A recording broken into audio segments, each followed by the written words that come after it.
નમસ્કાર, જય શ્રી કૃષ્ણ.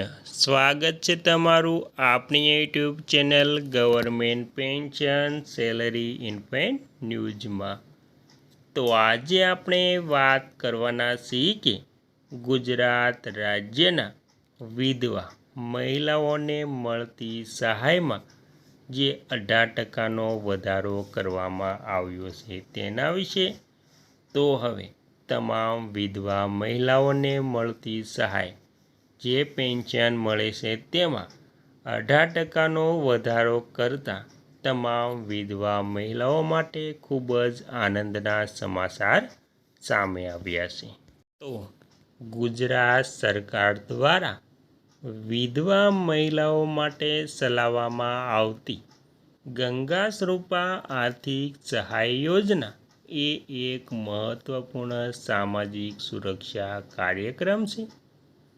આ યોજનાનો મુખ્ય ઉદ્દેશ પતિના અવસાન બાદ એકલતા અને આર્થિક સંકટનો સામનો કરતી મહિલાઓને આર્થિક આધાર આપવાનો છે અને તેમને સમાજમાં સન્માનભેર જીવનનો મોકો આપવાનો છે.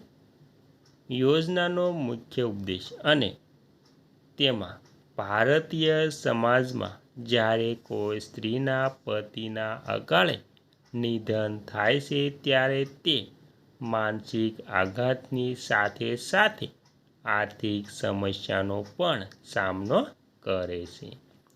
ખાસ કરીને ગ્રામીણ વિસ્તારમાં અથવા તો ઓછી આવક ધરાવતા પરિવારમાં મહિલાઓના પોતાના બાળકોના ભરણપોષણ માટે સંઘર્ષ કરતી હોય છે. આવા સમયે રાજ્ય સરકારની મદદ તેમના માટે એક મોટો સહારો બની જાય છે. ગંગા સ્વરૂપા યોજના મહિલાઓને માત્ર આર્થિક મદદ જ નથી કરતી પરંતુ તેમના બાળકોના ઉજ્જવળ ભવિષ્ય અને શિક્ષણનો પાયો પણ મજબૂત કરે છે. ત્યારબાદ મિત્રો, આર્થિક સહાયમાં વધારો. વર્તમાન સ્થિતિ.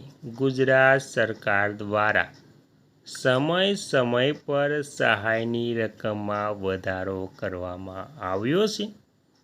હાલમાં આ યોજના અંતર્ગત પાત્રતા ધરાવતી મહિલાઓને દર મહિને ₹1250ની આર્થિક સહાય સીધી તેમના બેંક કે પોસ્ટ ખાતામાં જમા કરવામાં આવે છે.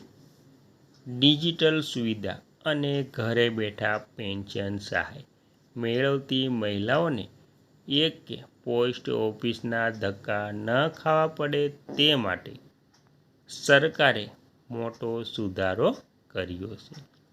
ઇન્ડિયન પોસ્ટ પેમેન્ટ બેંક દ્વારા હવે લાભાર્થી બહેનોને ઘરે બેઠા પેન્શન પહોંચાડવામાં આવે છે. આનાથી ખાસ કરીને વૃદ્ધ અથવા અશક્ત મહિલાઓને ખૂબ જ રાહત મળી છે. બજેટમાં વધારો. સરકાર દ્વારા વધુને વધુ વિધવા બહેનોને આ યોજનાનો લાભ મળે તે માટે દર વર્ષે બજેટમાં લાખો રૂપિયાની જોગવાઈ કરવામાં આવે છે. આ આંકડો વધીને વાર્ષિક ₹3000 કરોડથી પણ વધુ થઈ ગયો છે. ત્યારબાદ યોજના માટેની પાત્રતા. ગંગા સ્વરૂપા યોજના લાભ મેળવવા માટે મહિલાઓએ આ પ્રમાણે શરતો પૂર્ણ કરવી જરૂરી છે. તેમાં ઉંમર. અરજદાર મહિલાની ઉંમર 18 વર્ષ કે તેથી વધુ હોવી જોઈએ. આવક મર્યાદા. મહિલાની કૌટુંબિક વાર્ષિક આવક મર્યાદા નક્કી કરવામાં આવી છે. ગ્રામીણ વિસ્તાર માટે વાર્ષિક ₹1,20,000 સુધી. શહેરી વિસ્તાર માટે વાર્ષિક ₹1,50,000 સુધી. પુનઃલગ્ન ન કરેલા હોવા જોઈએ. લાભાર્થી મહિલાએ પતિના અવસાન બાદ બીજા લગ્ન ન કરેલા હોવા જોઈએ. અરજી કરવા માટે જરૂરી દસ્તાવેજો.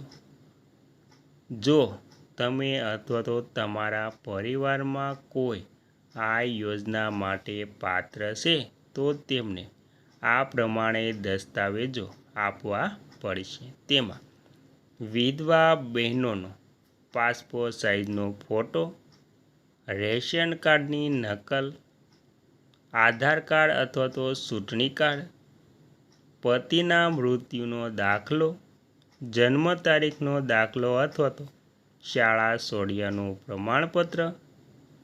ત્યારબાદ ગ્રામ પંચાયત અથવા તો મામલતદાર કચેરીથી મળેલા આવકનો દાખલો, રહેઠાણનો પુરાવો જેમાં વીજળી બિલ વગેરે, બેંક અથવા તો પોસ્ટ ઓફિસ ખાતાની